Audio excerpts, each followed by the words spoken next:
Bueno, ¿qué tal? Mi nombre es Soledad Nívoli. Yo soy profesora adjunta de Problemas Epistemológicos de la Psicología y doy los teóricos de turno noche. Y quería trabajar con ustedes el día de hoy una posible entrada al racionalismo crítico de Karl Popper. Karl Popper es un autor muy clásico de la epistemología. Cualquier introducción a la epistemología lo tiene, digamos, como uno de sus referentes. Pero nuestro programa tiene un lugar particular. Ustedes saben que desde el 2016 nuestro programa tiene dos partes muy definidas.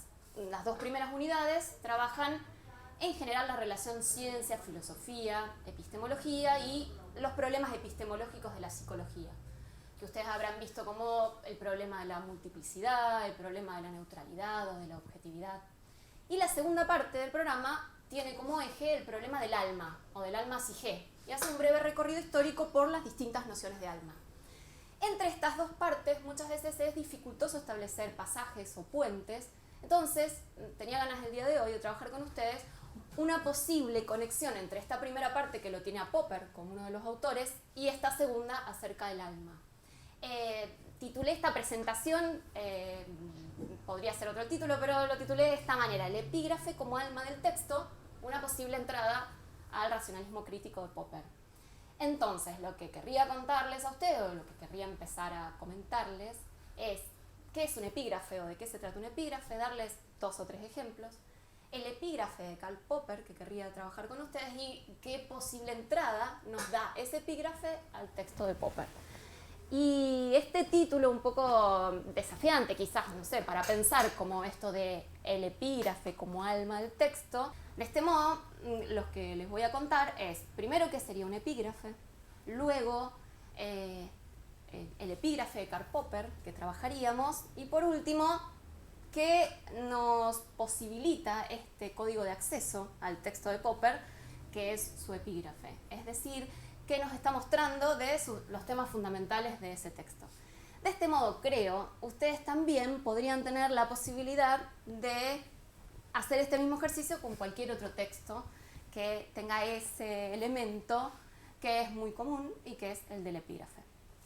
Bueno, lo primero que quiero contarles es eso. ¿Qué es un epígrafe? Ustedes seguramente lo sabrán, habrán oído nombrar y lo habrán visto 1000 veces, pero específicamente un epígrafe es una suerte de, es una cita, es un texto breve, en general de un poeta, de un literato o de un filósofo, que encabeza un texto. Muchas veces este epígrafe está inmediatamente después del título general, o también encabeza cada una de las partes o cada uno de los capítulos de cualquier texto. Por empezar entonces, ya que ahora tenemos la definición de epígrafe y ustedes ya en su cabeza habrán recordado algún texto en el que este se ha hecho presente, quería contarles 2 ejemplos de epígrafe, uno de la literatura y otro del psicoanálisis. En Sigmund Freud ustedes van a encontrar habitualmente epígrafes, pero este me parece particularmente interesante porque acompaña un texto importante para el psicoanálisis, como es Historia del Movimiento Psicoanalítico, un texto que Freud escribe más con un sentido político que con un sentido historiográfico, digamos, y el primer epígrafe de su texto está en latín y dice: se sacude pero no se hunde. Está en latín. Y es del escudo de armas de París, por ejemplo. Esto no es de poeta ni de literato, sino lo saca del escudo de armas de París. Se sacude pero no se hunde. Esto. Y el último capítulo tiene un epígrafe de Goethe que dice, abrevia o se breve, que en el juicio final esto no será más que un cuesco, traduce Echeverry, pero que en realidad cuesco es pedo, o sea, abreviá, se corto, que esto en el juicio final no será más que un pedo, una ventosidad, algo que no sirve. Esto puede resultarnos, no sé, sorprendente quizás, y uno se preguntará qué tiene que ver ese pequeño texto epígrafe que acompaña el texto. Bueno, justamente yo los invito a poder descubrir, claro que uno lo hace siempre después de haber leído el texto y volviendo al epígrafe, descubrir por qué el epígrafe sería el alma del texto y por qué Freud, al darnos estos 2 indicios, estas 2 claves de acceso, como son el escudo de armas de París, se sacude pero no se hunde, y ese texto de Goethe, se breve, que al final esto no es más que un pedo, nos está hablando mucho del movimiento psicoanalítico, de la historia del movimiento psicoanalítico. historia del movimiento psicoanalítico está plagado, ustedes ya se irán enterando, y si no, Elizabeth Rudinesco lo cuenta muy bien en La batalla de los 100 años, está lleno de peleas, de luchas internas, de luchas por poder, de que esta tesis contradice la mía, entonces te dejo afuera, de exclusiones, como toda institución humana, podríamos decir. Freud se sacude, pero no se hunde, nos podrán atacar de distintos lados, incluso desde adentro, pero seguimos a flote. Eso es una cosa. Y por otro lado, como él en este texto se está peleando con dos referentes importantes de psicoanálisis, bueno, a ver, seamos breves porque esto finalmente no es más que un pedo.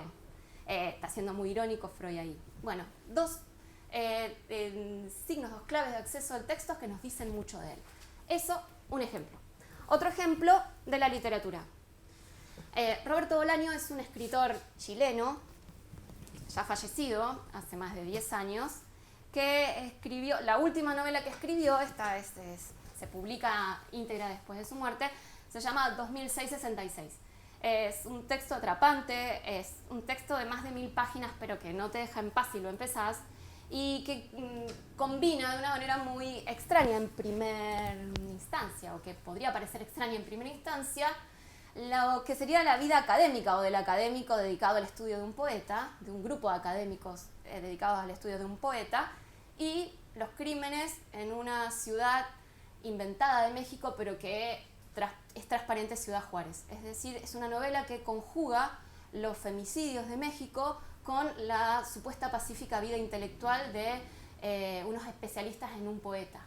Es una novela terrible, es una novela que te embarca realmente en un condensado de horror, y tiene un epígrafe que solo adquiere sentido cuando uno termina de leer la novela, y que es de Charles Baudelaire. Baudelaire es conocido como uno de los poetas malditos del siglo XIX, y es muy breve y dice: un oasis de horror en medio de un desierto de aburrimiento. Me parece impresionante este epígrafe, porque me parece que es uno de los que más demuestra la función como de alma del texto. Un oasis de horror es en sí mismo un oxímoron, digamos, una contradicción. El oasis siempre es un lugar en donde uno descansa, pero este es un condensado de horror en un océano de aburrimiento, que uno podría llegar a decir la vida académica, por ejemplo, que es muchas veces un océano de aburrimiento. De ahí pasamos, teniendo estos dos ejemplos, al epígrafe de Popper, que seguramente ustedes habrán visto en el texto, pero que quizás han pasado por alto, quizás le ha llamado la atención, pero no le han dado demasiado artículo, digamos, como se suele decir, demasiada bola, como dice la gente. Se los quiero leer al epígrafe, más allá de que ustedes lo conozcan. El señor Turnbull, perdón, horrible mi inglés, pero es Turnbull, el señor Turnbull había predicho malas consecuencias. Paréntesis, puntos suspensivos, quiere decir que el autor le extrae un pedazo de la cita. El señor Turnbull había predicho malas consecuencias y luego hacía todo lo que podía para provocar el cumplimiento de sus propias profecías.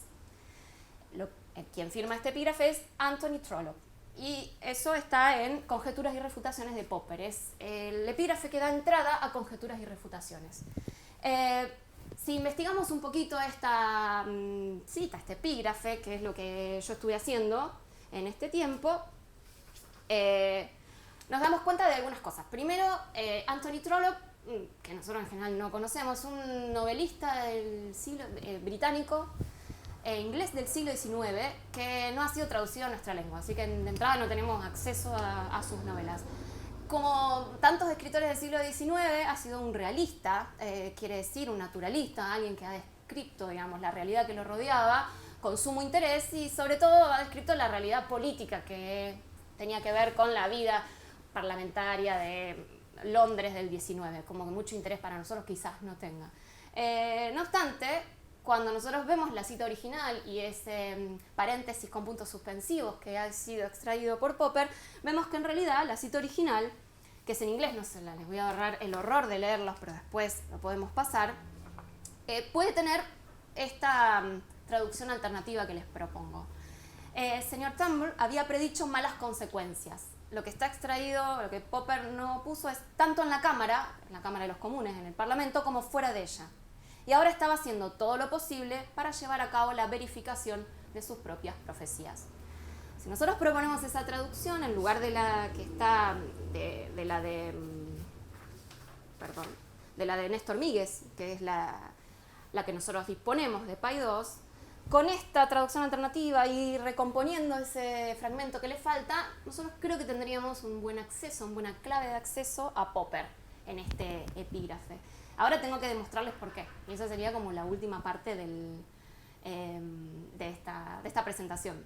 Bueno, entonces, lo que yo tengo que demostrarles ahora es por qué este epígrafe de Popper nos puede dar una clave de acceso a algunos de los temas importantes de su texto, pero sobre todo a este tema que me interesaba trabajar con ustedes, porque yo les decía, haciendo puentes entre la primera parte de la materia y la segunda, que es el problema del alma, poder pensar un poco cuál es el problema que enfrenta Popper o que lo obsesiona a Popper con respecto al alma del científico y al espíritu de la ciencia, haciendo esta diferencia entre alma y espíritu, que se asentaría en, más allá de lo dificilísimo que es poder pensar en una noción de alma y de espíritu sin historizar, lo que en general se hizo a partir del siglo XIX, y es un universo en el que Popper está todavía inmerso a pesar del siglo XX, es pensar al alma como una cuestión individual, subjetiva, y al espíritu como una cuestión común, social, de época, como se habla de espíritu de época, o como se habla de la filosofía del espíritu o de la fenomenología del espíritu en general.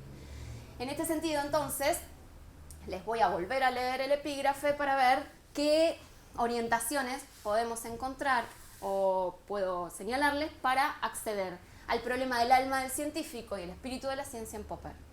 De nuevo, entonces, el señor Turnbull había predicho malas consecuencias, tanto en la cámara como fuera de ella. Y ahora estaba haciendo todo lo posible para llevar a cabo la verificación de sus propias profecías. Bueno, ustedes han leído el texto y si no lo van a leer en breve el texto de Karl Popper. Ustedes seguramente les va a sonar esta frase como una suerte de entrada un tanto irónica a una posición, diría Popper, una posición, una actitud, que es la actitud dogmática en la ciencia. Nosotros podríamos decir una disposición subjetiva del alma del científico a que en Popper no sería científico, sería un científico mentiroso, un pseudocientífico. El alma que está tan preocupada por sostener las ideas que ha propuesto, que está buscando por todos lados confirmaciones a esas ideas.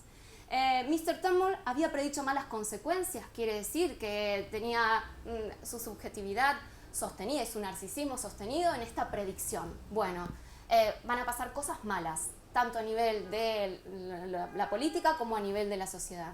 Entonces, como yo digo que van a pasar cosas malas, por todos lados voy a buscar verificaciones a esos dichos.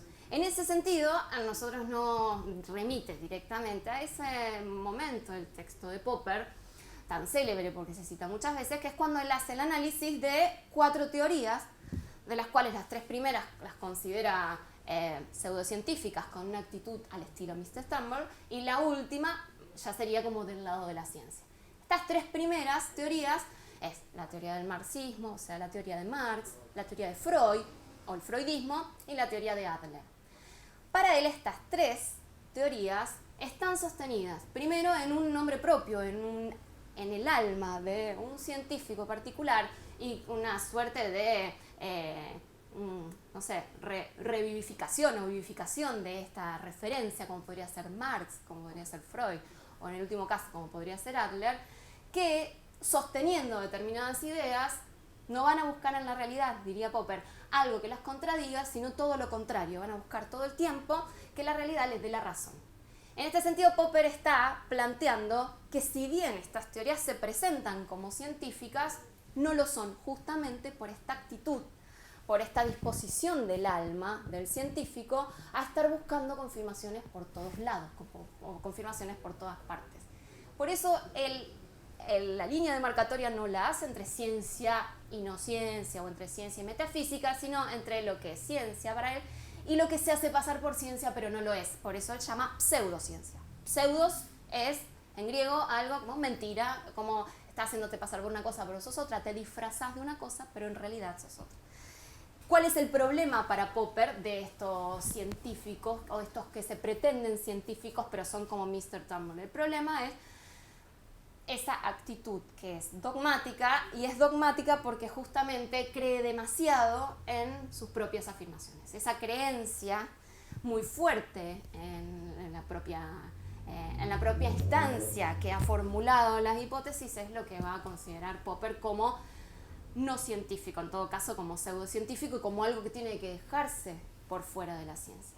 Entonces, en este sentido, entonces, en contrapartida, digamos, como contrapropuesta a la actitud de Mr. Turnbull, que es la actitud de, dice él, los marxistas, los freudianos, los adlerianos, que cada vez que aparece un ejemplo que contradice lo que ellos plantean, en lugar de reformular sus ideas, van a decir no, pero en realidad no se está viendo de manera correcta y ahí dice, aparecen las hipótesis para el caso, las hipótesis ad hoc, que van a emparchar la teoría. Dice, esta actitud en realidad, como la de Mr. Turnbull, es verificacionista, está todo el tiempo tratando de dar la razón al alma del científico para que se infle más y más y lo convierta en algo que parece ciencia, pero no lo es. La contrapartida entonces, ¿cuál es? Bueno, habría que cultivar la actitud contraria a la de Mr. Turnbull. Habría que cultivar la actitud crítica y no la actitud dogmática. Pero, y ahí está el punto, la actitud crítica supone pasar del alma al espíritu, podríamos decir. Pasar de esa instancia que es una instancia individual, subjetiva, en la que si yo propongo una idea, como me costó tanto proponerla y armar ese sistema y que por qué después la voy a dejar abajo. O sea, en general el creador ama su criatura, ama lo que crea. Ese amor muchas veces lo convierte en acrítico con respecto a las fallas, a las dolencias, a las imperfecciones que esta criatura pueda tener. Ahí, en ese punto, tendríamos que introducir, y esto ya para ir cerrando, un último elemento teórico de Popper que no está presente en Conjeturas y Refutaciones, una conferencia que luego se hace escrito, que Popper publica en el año 1900, es una conferencia que él da en 1953 y publica por primera vez en 1957. Años después, 2 décadas después aproximadamente, él formula la teoría de los 3 mundos. Esa teoría de los 3 mundos nos permite complementar esta idea de pasar del alma al espíritu, que yo les digo que es como la propuesta que haría Popper para pensar la ciencia. Los 3 mundos el primer mundo es el mundo físico, el segundo mundo es el mundo subjetivo, el alma del científico, podríamos decir, y el tercer mundo, no somos nosotros, ¿no? El mundo subdesarrollado, es el tercer mundo de las producciones culturales, donde está la ciencia, las instituciones sociales, todo lo que produce una sociedad. Lo que dice Popper es que si nosotros nos quedamos atados al segundo mundo, es decir, atados al modo en que nosotros percibimos el mundo, porque el mundo, primer mundo, mundo físico. Segundo mundo, modo en que nosotros percibimos ese mundo. Tercer mundo, lugar en el que nosotros elaboramos las teorías que relacionan el primero con el segundo con el primero.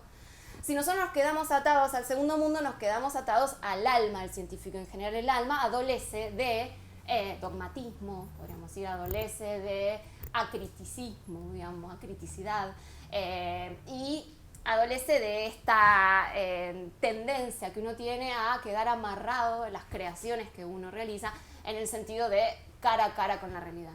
Si nosotros producimos un pasaje del segundo mundo al tercero, del mundo, podríamos decir, del alma, el mundo del espíritu de la ciencia, en ese tercer mundo entonces se podrían producir una serie de discusiones, una serie de interrelaciones, una serie de críticas que harían más fácil al científico quedar un poquito más relajado, desapegarse de sus creaciones, desapegarse de sus teorías y cultivar este espíritu crítico que le permitiría, dice él, encontrarse con algo que contradiga sus nociones, su teoría, y entonces alegremente, entre muchas comillas, dejar de lado lo que ha producido y producir otra cosa.